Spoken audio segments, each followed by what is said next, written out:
ایک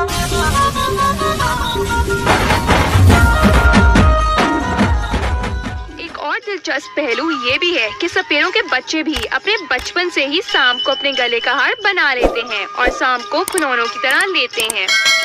یہی وجہ ہے کہ جوگی اپنی بیٹیوں کو جہیز کے وقت سانپ کے منہ سے نکلی ہوئی منکا، گیدڑ سنگی اور دیگر سامان ضرور دیتے ہیں۔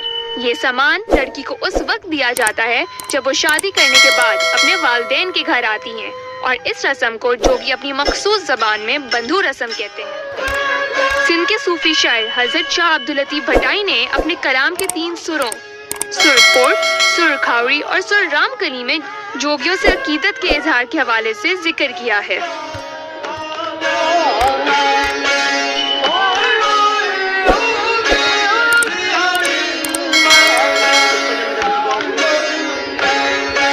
جوگیوں کی آج تک لطیف سرکار نے جوگیوں کا ہر ایک رسالے کے اندر، شاعری کے اندر، کلام کافی کے اندر، بیت کے اندر، ہر داستان کے اندر جوگیوں کی سارا لطیف سرکار نے کیا ہے۔ لطیف سرکار کی ثقافت بھی جوگیوں کے حوالے سے، جو لطیف سرکار نے بولا ہے، جو سارا جو جوگیوں کے حوالے سے، جوگیوں کی تعریف کی، جوگیوں کی شاعری کی، اور جوگیوں کو بہت نوازا لطیف سرکار نے۔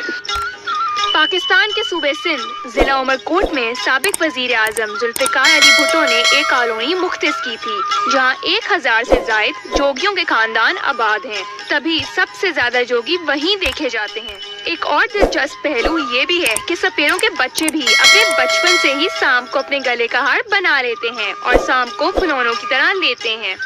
جوگیوں کی روایتوں پر روشنی ڈالی جائے تو یہ ہندو مذہب کی طرح ایک ذات میں شادی بیان نہیں کرتے اور عام طور پر بٹے سٹے کی بنیاد پر رشتے کرتے ہیں۔ ایک شادی ہوتی ہے جوگیوں کی، تو ایک تو ہم شادی کرتے ہیں تو برادری میں نہیں کرتے ہیں، ایک ذات کے اندر نہیں کرتے ہیں، جو ہمارے رشتے دار الگ ہوتے ہیں انہوں سے رشتے دار کرتے ہیں ہم، جو عزیز نہیں ہوتے ہیں، برادری میں نہیں ہے ہمارے میں، تو پھر وہ ایک رشتے دار کی لڑی آ رہی ہے، ہمارے دادوں پر دادا سے ہماری رشتے داری ہے، تو انہوں سے ہی رشتے داری کرتے ہیں۔ حسب روایت دلہا اور دلہن شادی کے وقت پھیرے لیتے ہیں۔ پھیرے ڈالنے کا عمل مہاراج یا پھر پنڈت ادا کرتا ہے۔ شادی کی خوشی میں جوگی اپنی اپنی خواتین کے ساتھ مل کر خوشی کے گیت گاتے ہیں اور مرد بین، ڈھولک اور دیگر سازوں پر رقص بھی کیا کرتے ہیں۔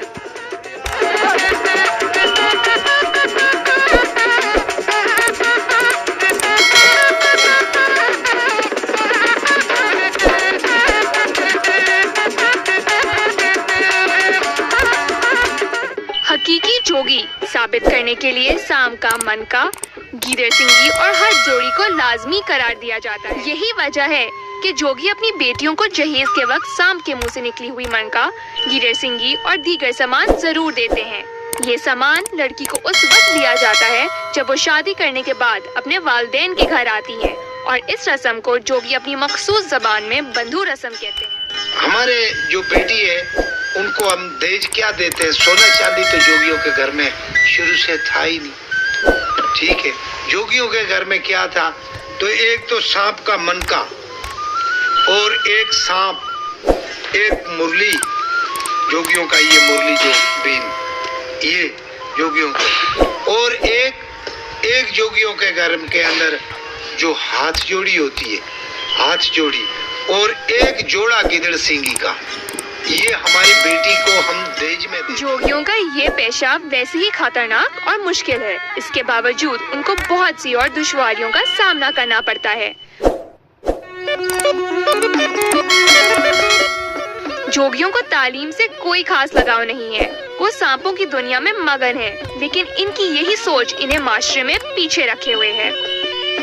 انہیں شناختی کارڈ کے حصول میں بھی مشکلات کا سامنا کرنا پڑتا ہے۔